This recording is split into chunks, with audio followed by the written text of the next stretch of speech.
नमस्कार दोस्तों, आप सब लोगों का स्वागत है आज की हमारी एक नई वीडियो में। तो आज हम सब लोग बात करने वाले हैं आप सब लोगों से राक्षस विवाह के बारे में। पिछली वीडियो में हमने बात किया था पिशाच विवाह के बारे में। हो सकता है आप लोगों ने पिशाच विवाह के बारे में वो वीडियो देखी हो। आज हम बात करेंगे राक्षस विवाह के बारे में और जानते हैं कि राक्षस विवाह के बारे में संपूर्ण जानकारी के बारे में बात करेंगे। आज हम पूरी तरीके से उसके बारे में डिटेल में बात करेंगे। और हाँ, आप लोग को रिलेट करना कि राक्षस विवाह आप लोगों के आसपास में हुआ है या नहीं हुआ है, किसके साथ किसका हुआ है, ठीक है। और आप लोगों को जानकर अभी पता चलेगा जब हम आगे बात करेंगे वीडियो में कि राक्षस विवाह होता क्या है और किस तरीके के विवाह को राक्षस विवाह कहा जाता है। तो देखिए, जैसे मनुस्मृति के अनुसार विवाह के कुछ 8 प्रकार बताए गए हैं, जिसमें से पहले 5 तो बहुत अच्छे विवाह माने जाते हैं, जिसमें कि ब्रह्म विवाह सबसे अच्छा विवाह माना जाता है। लेकिन विवाह के अंतिम जो लास्ट के 3 विवाह होते हैं जिनको निम्न श्रेणी में कहा जाता है, उसमें से एक राक्षस विवाह भी है। हालांकि 2 और भी उससे नीचे के विवाह भी बताए गए हैं, लेकिन वो नीचे वाले विवाह उतने अच्छे नहीं हैं। उनसे अच्छा है राक्षस विवाह थोड़ा, क्योंकि वो नीचे वाले तो और भी मान्यता नहीं है, लोग समाज में नहीं करते हैं, लेकिन बहुत सारे उदाहरण उसके भी देखने को मिलते हैं। तो चलिए, आज हम आपके साथ राक्षस विवाह के बारे में पूरी जानकारी बताएंगे, ठीक है।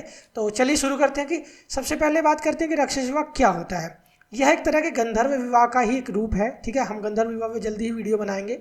गंधर्व विवाह को हम वर्तमान के समय में हम प्रेम विवाह कह सकते हैं, जिसमें कन्या व पुरुष अपने परिवार की आज्ञा के बिना एक दूसरे से शादी कर लेते हैं। लड़की और लड़का अपनी मर्जी से, बिना पेरेंट्स के, अपनी माता पिता के आज्ञा के बिना अपने आप से शादी कर लेते हैं। उसे गंधर्व विवाह कहते हैं।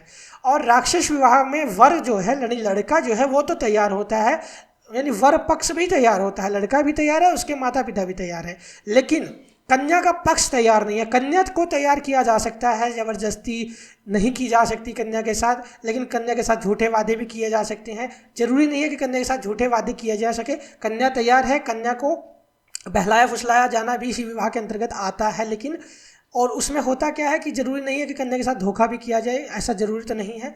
और सबसे ज़्यादा जरूरत है कि लेकिन कन्या का तैयार होना बहुत ज़्यादा जरूरी है। तो जब वर पक्ष के लोग विवाह के लिए तैयार हो जाए और कन्या के विरोधी यानी कि कन्या पक्ष के लोग विरोध करते रहें, तो उस समय कन्या का जबरदस्ती अपहरण करके, अर्थात कन्या की मर्जी से उसका अपहरण करके, यानी कन्या को लड़की को लेके जाओ, लड़का आया लड़की को लेके चला गया, और इस विवाह को राक्षस विवाह की श्रेणी में माना जाता है। और इसमें लड़की को झूठ भी बोला जा सकता है, लड़की से झूठ भी बोला जा सकता है, लड़की को झूठे वादे भी किया जा सकते हैं। शादी के लिए किसी प्रकार से लड़की को तैयार करना जरूरी है। अब बात करते हैं राक्षस विवाह होता है, मतलब किया कैसे जाएगा अब इसको। तो राक्षस विवाह होने के लिए सर्वप्रथम कन्या की सहमति, जैसे कि मैंने बताया, बहुत ज़्यादा जरूरी है, अन्यथा इसे पिशाच विवाह मान लिया जाएगा। अगर लड़की तैयार नहीं है तो उसमें कन्या की अनुमति की आवश्यकता नहीं होती है पिशाच विवाह करने में। इसलिए लड़की की सहमति के द्वारा उसका अपहरण करके ही उसके साथ भाग कर जाकर उससे विवाह किया जा सकता है।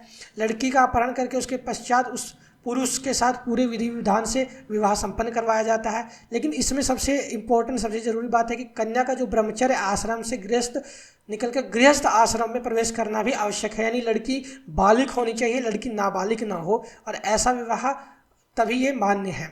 चलिए बात करते हैं उदाहरण के बारे में। अब आप लोगों को जान के पता लगेगा कि ये विवाह हुआ कहाँ है, इतिहास में इसका संदर्भ कहाँ से मिलता है। तो सबसे पहले बात होता है, यदि आप राक्षस विवाह को समझें तो इसका सबसे सर्वश्रेष्ठ उदाहरण है ईश्वर, कि भगवान श्री कृष्ण ने रुक्मणी जी से विवाह किया था। यानी कृष्ण पक्ष के लोग तैयार थे, कन्या पक्ष के लोग तैयार नहीं थे, यानी वर पक्ष के लोग तैयार थे, कन्या पक्ष के लोग नहीं तैयार थे।